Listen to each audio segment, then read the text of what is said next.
Bonjour à tous, bienvenue dans Face à Face. Aujourd'hui, comme vous le voyez, ce n'est plus Jonas Schneider sur le tabouret, mais moi-même, Bertil Souter, qui le remplace. Premier invité, Jonas Schneider. Bonjour Jonas, comment allez-vous? Bonjour Bertil, ça va très bien, ça me fait très plaisir que ce soit toi, parce qu'on se tutoie dans la vie, on vient de vous voyez dans cette interview, mais que ce soit toi qui reprenne cette émission. J'ai, à mon avis, ton parcours de communicant, je ne vais pas tirer les pompes, mais ton parcours de communicant dans la vie politique sera précieux parce que tu as connu l'autre côté, tu sais exactement comment font certains politiciens pour nous mentir et nous enfumer, et tu sauras d'autant mieux parfois enlever un peu la fumée. Et donc je trouve super que ce soit toi qui reprenne cette émission. Je vous remercie, on se voit, je vous remercie. Ça passe Jonas. pas trop interview entre potes. Non, bah non, on va éviter l'interview entre potes, même si on est potes, et puis vu qu'on vient de le dire, eh bien, on est grillé. Oui. Donc en fait, je vous propose, Jonas, de repartir un peu en arrière par rapport à cette émission que vous avez eu l'idée de créer en 2012, à l'âge de 20 ans. Alors, c'est un projet qui vient d'abord de TVM3. C'est la direction de TVM3 qui m'a approché pour créer cette émission. Et ils avaient l'idée de parler de politique sur leur chaîne. Et même si leur chaîne n'a jamais parlé de politique, ils voulaient le faire. Et je trouvais ça d'autant plus intéressant que cette chaîne n'était pas vouée à parler de politique. C'est-à-dire que les gens qui la regardent, ce ne sont pas les auditeurs de forum sur la RTS, ce ne sont pas les passionnés de politique. Et je trouvais que ce défi-là était passionnant et j'ai trouvé génial que TVM3 s'ouvre à ça. Et donc, c'est ça qui m'a excité dès le début. Et ça, c'était à la moitié de 2012, il y a 2 ans et demi. Ouais. Voilà, près de 60 invités ou 50 invités sur ces 2 années et demie. C'est quelque chose comme ça, oui. Je vous propose qu'on fasse donc ce petit pas en arrière et puis je vais vous montrer une vidéo qui reprend 1 ou 2 extraits de vos premières émissions. Je vous laisse la regarder. Les toutes premières, c'est ça, je regarde. Exactement. Face à vous, Rebecca Ruiz. Rebecca Ruiz, bonjour. Bonjour. Vous êtes jeune, vous êtes socialiste, vous êtes lausannoise, élue et criminologue, donc vous êtes la personnalité parfaite, dans les médias en tout cas, pour parler de la violence chez les jeunes. J'ai une vidéo à vous montrer qui a priori n'a aucun rapport avec notre discussion, mais vous allez comprendre, il y a un rapport.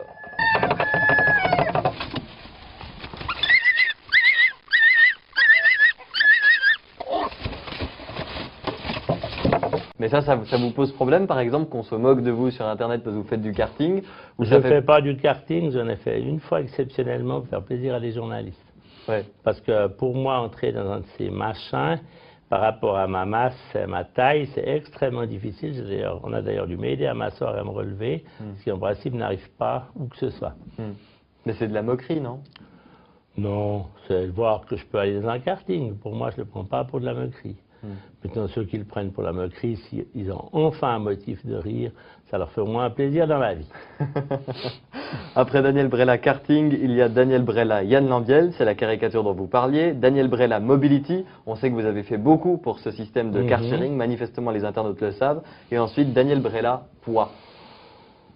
Alors, c'est possible qu'effectivement, vu un certain nombre de plaisanteries, on parle aussi de ça.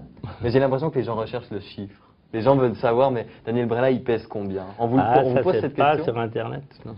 Non, ça y est pas. Ça varie au cours du temps. Et heureusement que ça n'est pas sur Internet, non? Je sais pas, ça dépend à quel point des arguments pesants. C'était peut-être ça, le poids des arguments que les gens recherchent sur Google. Est-ce qu'on peut leur répondre à ces gens qui recherchent poids sur Google ou vous préférez? Je ne me suis pas pesé récemment, ça aussi entre 160 et 175 au cours du temps. Ça fait très nostalgique de voir Brella comme ça, avec son poids de l'époque, entre 160 et 170 kilos. Oui, ça c'est les 3 toutes premières interviews que j'ai faites. C'est intéressant de voir que ces 3 personnes... Ouais, c'est l'ancien décor. Ces 3 personnes ont beaucoup changé. Et ces 3 personnes nous parlent d'eux et ça fait, je trouve, écho avec ce qu'ils vivent aujourd'hui. Pour Brella, bah voilà, Brella qui nous parle de son poids. Et puis, il venait de sortir une séquence dans une autre télévision dans laquelle on s'était moqué de lui. Il faisait du karting, on l'avait forcé à faire du karting pour une séquence, et puis il avait franchement été humilié. Et là, on sent qu'il n'ose pas dire qu'on l'a humilié parce qu'il veut garder toute sa dignité. Mais moi, je l'ai senti profondément blessé. C'était un moment touchant de cette émission, je trouve. Et puis peu de temps après, une année et demie après, il a commencé son régime. Puis on voit bien où il est arrivé maintenant. Donc manifestement, ça l'a quand même beaucoup heurté, même si ce n'est pas l'événement déclencheur.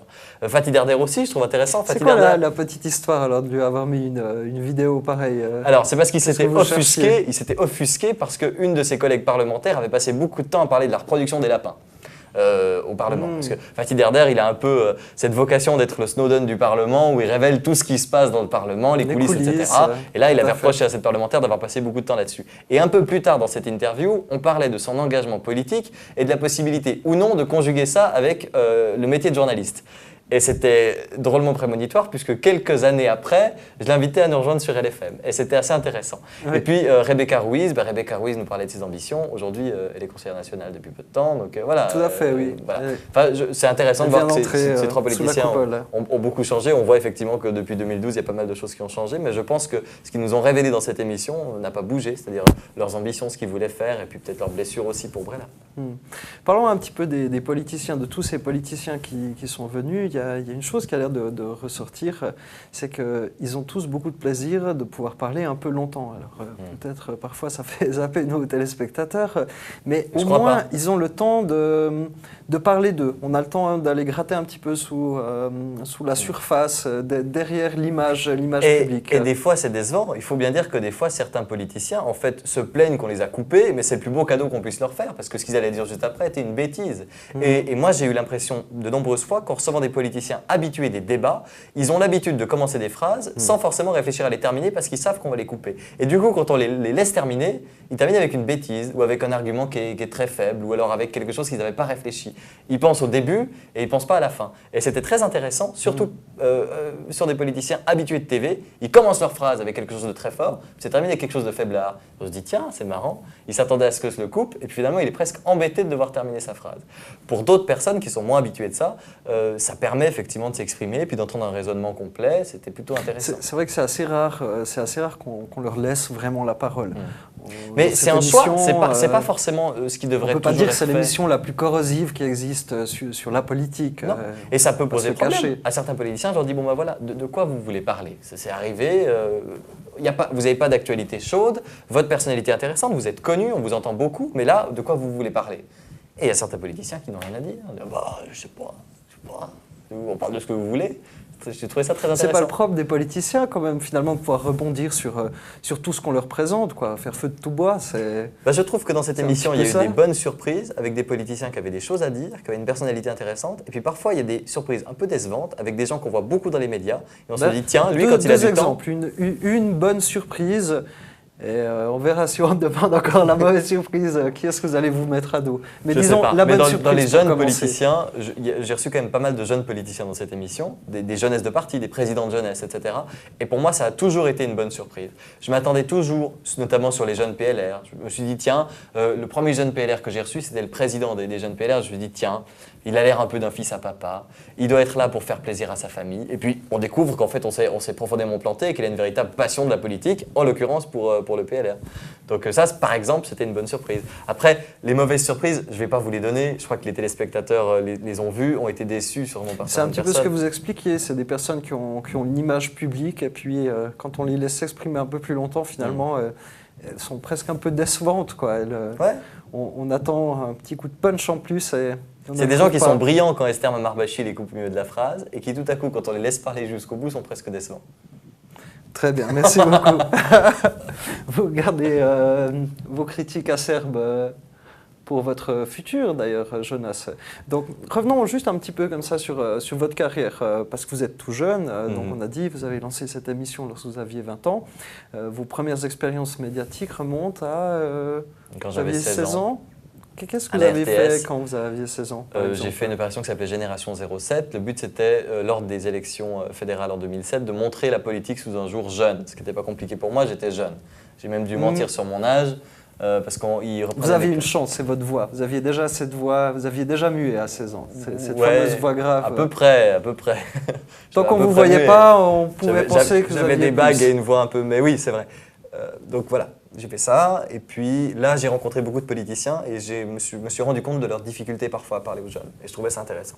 Donc vous avez soulevé finalement un peu cette idée, cette problématique. J'ai rien soulevé, on m'a mis dans une situation, on m'a mis face à un conseiller fédéral, on m'a dit pose-lui une question un peu incisive, j'ai posé cette question. C'est un record, donc vous aviez quel âge quand vous avez interviewé un conseiller fédéral À 16 ans, j'ai interviewé Pascal Couchepin par exemple, et ça s'est très mal passé. Oui, c'est vrai. J'ai posé une question qui était pour moi normale, mais pour lui déplacée. Je lui ai demandé si c'était parce qu'il était la personne la plus âgée du Conseil fédéral, c'était le cas à l'époque, qu'il était la plus impopulaire, c'était aussi le cas à l'époque. Ah oui, c'est gonflé quand même. C'est gonflé, mais c'est vrai. Et puis c'est juste essayer d'expliquer pourquoi est-ce que c'est la personne la plus impopulaire.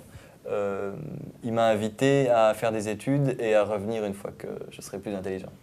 Vos études, vous les avez faites? Non, j'ai pas fait d'études, donc je suis jamais retourné. Je suis jamais retourné voir Couche-Pain. J'ai pas osé, mais je trouvais que c'était intéressant comme manière de répondre. C'est bien. Quelques autres exemples de ce que vous avez fait. Donc on vous connaît à Lausanne, vous animez encore la matinale de LFM. Ouais. Pour ceux qui lisent, on vous connaît aussi parce que vous écrivez dans Lausanne Cité par exemple. On vous a vu produire des émissions de caméra cachée avec un Québécois un petit peu douteux, on va dire ça. Léo Croisé, on est bien d'accord sur le personnage. Qu'est-ce qui vous tire, qu'est-ce qui vous motive? Et puis maintenant, vous allez partir sur Couleur 3, c'est officiel. Vous allez arriver derrière l'équipe de Lève-toi et marche, la fameuse capsule 120 secondes qui a fait le buzz. Voilà, où en êtes-vous? Et quelles sont vos attentes? C'est le défi. Quand c'est casse-gueule, ça m'excite. Quand ce Québécois m'a proposé de faire des caméras cachées, je trouvais ça très casse-gueule et ça m'a beaucoup excité. Et puis là, effectivement, je trouve très intéressant d'aller à Couleur 3 pour faire une matinale derrière cette matinale qui a marqué énormément de gens. Moi, je regardais encore la vidéo de fin qu'ils ont publiée pour 120 secondes. Elle a fait pleurer. Voilà. C'est quand même rare qu'une émission radio fasse pleurer quand elle s'arrête. Cette vidéo. Ouais. Donc il y a une pression qui est incroyable. Il y a aussi la possibilité de faire quelque chose qui peut être très sympa. Donc c'est à double tranchant, c'est un beau défi, il va falloir beaucoup travailler et puis ça m'intéresse beaucoup. Voilà. Et ça m'intéresse d'autant plus que j'ai pas, et surtout pas dans cette émission, l'image du mec qui peut aller à Couleur 3. J'ai un côté un peu plus BCBG que l'animateur qu'on peut imaginer de Couleur 3, même si c'était aussi un peu le cas de Veillon. C'est vrai que les grandes années de Couleur 3... il y a un côté un peu punk BCBG, que je montre pas. C'était un peu punk, voilà. Vous n'avez pas vraiment les attributs du punk. Je le montre pas, mais j'ai la prétention d'avoir une vie punk et d'avoir une manière de faire du média punk. Mais j'ai pas tellement l'attitude et le look du punk, ça je le reconnais. Ça vous permet d'entrer partout, une fois que vous êtes entré, vous lancez le pogo. Ouais, je sais pas, ça permet... Quand on veut vraiment être incisif, il faut toujours le masquer au début. C'est vrai, on ne vous voit pas venir. Voilà. Par rapport à cette émission, donc, je vais reprendre, qui va poursuivre sa vie, j'espère longtemps. Quelles sont peut-être vos attentes ou vos espoirs ou, voilà, qu'espérez-vous Qu'est-ce que j'ai comme espoir? Où sera cette émission dans une année ou dans 2 ans? Ça, c'est vous qui verrez. Je pense que vous avez tout en main pour faire quelque chose de sympa. Moi, ce que je trouve intéressant, c'est qu'on montre à des gens qui n'ont pas l'habitude de voir de la politique et d'entendre de la politique, qu'on leur montre quelque chose d'intéressant pour eux, c'est-à-dire quelque chose qui n'est pas forcément élitaire ou qui a besoin de 15 000 clés politiques pour être compris, et puis qu'on montre aussi des personnalités et que parfois on découvre l'homme derrière le politicien. Je trouve ça intéressant. Et puis, en général, le politicien qui vient là, il n'a pas tellement envie de se montrer comme il est, parce qu'il a plutôt un message à passer, son parti qui lui a rappelé encore 10 minutes avant d'entrer sur le plateau, qu'est-ce qu'il devrait dire idéalement en ce moment. Et donc là, ce sera votre rôle, c'est de mettre un peu ça de côté pour découvrir la personne qui est derrière. Et puisque vous avez eu l'habitude avant de conseiller les politiciens sur leur communication, eh bien à mon avis, vous serez la meilleure personne pour enlever ce masque et puis découvrir la personne comme elle est vraiment. Très bien, merci beaucoup Jonas. J'espère suivre ces bons conseils. Et bonne chance pour la suite. Merci, à vous aussi.